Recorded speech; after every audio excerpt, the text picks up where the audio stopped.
आज मैं इस YouTube चैनल के माध्यम से समस्त प्रकृति को कुछ संदेश देना चाह रहा हूं। यह संदेश नहीं है, बल्कि एक अनुरोध है, एक विनती है। आज हमारी समस्त पृथ्वी जिस मुकाम पर खड़ी है, यह किसी भी मनुष्य से छिपा नहीं है। आज इस विज्ञान के युग में हम YouTube के ऊपर, इंटरनेट में बहुत सारे बातों को देखते हैं, सुनते हैं, समझते हैं। यह पूर्ण सत्य है कि यह विज्ञान का युग है, अध्यात्म का युग नहीं है। अगर हम इस तथ्य को समझना चाहते हैं, मैं किसी धर्म, जाति और लिंग भेद को इंगित नहीं कर रहा हूं। मेरा यह अनुरोध किसी के हृदय को आघात पहुंचाना नहीं है, बल्कि सत्य, एक सत्य क्या है, उस सत्य को उजागर करना, अपनाना और सत्य के मार्ग पर चलने के लिए अनुरोध करना है। आज हम अपने महापुरुषों, देवी देवताओं, शक्तियों, महाशक्तियों, सब कुछ का उदाहरण तार्किक रूप से तुरंत प्रस्तुत कर देते हैं।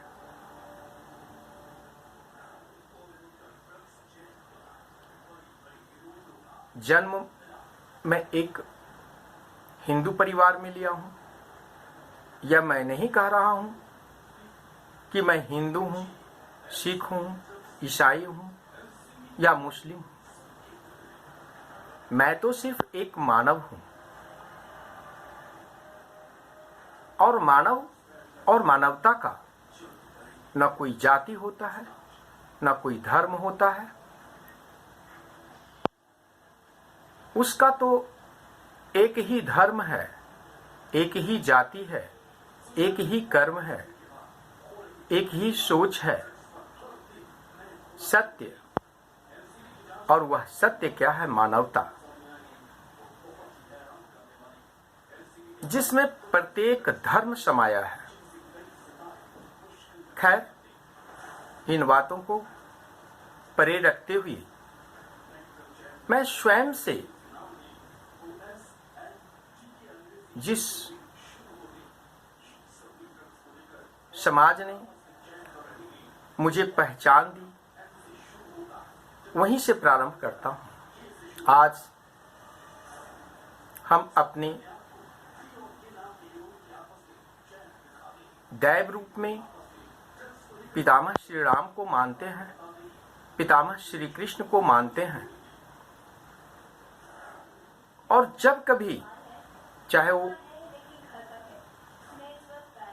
कृषि का क्षेत्र हो, व्यापार का क्षेत्र हो, विज्ञान का क्षेत्र हो, या फिर अनुसंधान का क्षेत्र हो, शिक्षा का क्षेत्र हो, जहां कोई तर्क नहीं कार्य करता है, वहां श्री राम और श्री कृष्ण का उदाहरण देते हैं। ठीक है, हम श्री कृष्ण और श्री राम का तो उदाहरण देते हैं, परंतु क्या हमने श्री कृष्ण और श्री राम के पद चिन्हों पर चलने का प्रयत्न किया? श्री राम ने जो आदर्श स्थापित किए, उन्होंने शिक्षा राजमहल को त्याग कर ऋषि मुनियों के यहाँ लिया। श्री कृष्ण ने भी राजमहल को त्याग कर शिक्षा के लिए ऋषि मुनियों के यहाँ गए, जंगलों में दर दर की ठोकरें खाया। आज हम अपनी शिक्षा नीति को ले रहे हैं। हमारी शिक्षा नीति आरामदायक है। हमारे पीठ पर थैले नहीं होने चाहिए, हमारे बच्चों को गर्मी नहीं लगनी चाहिए, भूख नहीं सताना चाहिए। हम सभी लोग श्री राम को, श्री कृष्ण को उदाहरण के लिए प्रस्तुत करते हैं, पर क्या उनके आदर्शों को सही ढंग से समझते हैं? यह सबसे बड़ा प्रश्न है। श्री राम ने तो एक शब्द के ऊपर अपनी राजगद्दी को परित्याग कर दिया। श्री कृष्ण ने सत्य को स्थापित करने के लिए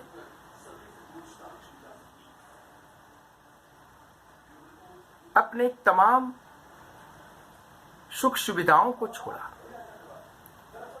जहां हमारे स्वार्थ की आवश्यकता होती है, हमें स्वार्थ पूरा करना होता है, वहां हम अपने महापुरुषों, अपने देवी देवताओं को स्मरण करते हैं। हमारा स्वार्थ पूरा हो जाने के बाद हम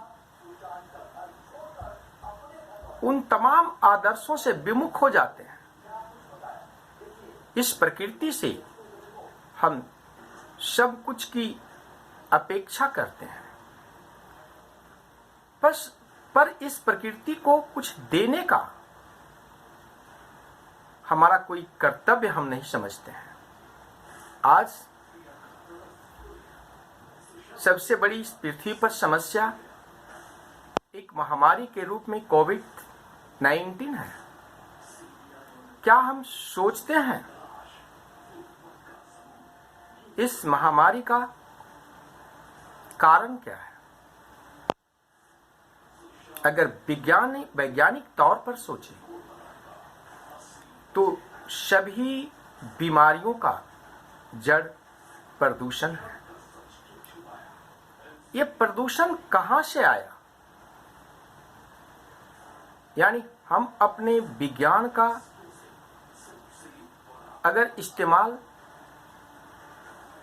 सुख सुविधाओं के संसाधनों के लिए करते रहेंगे, अपनी जिज्ञासा को बढ़ाते जाएंगे, प्राकृतिक दोहन करते जाएंगे, तो यह बात सत्य है कि विभिन्न प्रकार के बीमारियों का जन्म होगा। सब जानते हुए हम आज अपने स्वार्थ में इतने पागल हो चुके हैं कि ना हम कुछ समझने के लिए तैयार हैं और ना ही किसी आदर्शों को पालन करने के लिए तैयार हैं। मैं यह वीडियो जो प्रारंभ में बनाकर करके आप सबों के सामने प्रस्तुत कर रहा हूं, शायद 10 वीडियो मैं संपूर्ण सत्य के ऊपर बनाऊंगा। मैं किन्हीं से यह आग्रह नहीं कर रहा हूं मेरे वीडियो को लाइक करें, सब्सक्राइब करें, शेयर करें। मेरा वीडियो का बनाने का तात्पर्य सिर्फ यह है, सत्य को जानें, सत्य को समझें। इस कथन के साथ ही आज का यह पहला वीडियो समाप्त करता हूं और अपने आप को इस प्रकृति का सबसे छोटा कण मानते हुए समस्त ब्रह्मांड के पदार्थ अपदार्थ को सादर नमस्कार करता हूं। I am sending my heartiest respect and regards to all matter or non-matter of this universe. जय हिंद। यहाँ पर हिंद शब्द का इस्तेमाल का अर्थ यह नहीं है कि सिर्फ हिंदुस्तान। मेरा तो संदेश समस्त पृथ्वी के लिए है। समस्त पदार्थ अपदार्थ, जीव निर्जीव है और सबों को मैं अपने आप से अधिक महान मानता हूं।